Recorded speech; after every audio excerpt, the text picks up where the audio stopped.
I asked them to explain the bed. আমি তাদেরকে বললাম এই বেডটাকে আমার কাছে এক্সপ্লেইন করা বা আমাকে বুঝিয়ে বলার জন্য। One of the gentlemen gave me an envelope. একজন ভদ্রলোক আমাকে একটা envelope বা একটা খাম দিল। I wanted to open it. আমি এটা খুলতে চাইলাম। But he said, কিন্তু সে বলল, no, don't open it now. এটাকে এখন খুলো না।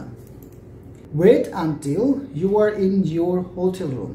অপেক্ষা করো until যতক্ষণ না you are in মানে তুমি হও in your hotel room নিজের হোটেল রুমে মানে তোমার হোটেল রুমে যতক্ষণ না তুমি যাচ্ছ ততক্ষণ তুমি অপেক্ষা করো।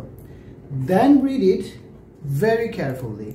পরে এটাকে then read it পরে এটাকে পড়ো very carefully খুব carefully বা খুব সাবধানে।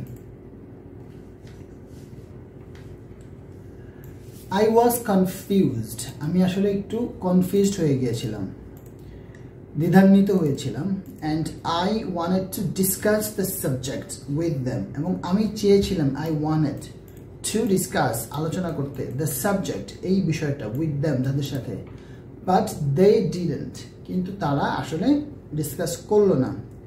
I felt hurt আমার খুব খারাপ লাগলো because কারণ I was the subject of a joke আমি একটা মানে জোক বা একটা মশকরার একটা বিষয় হয়েছিলাম।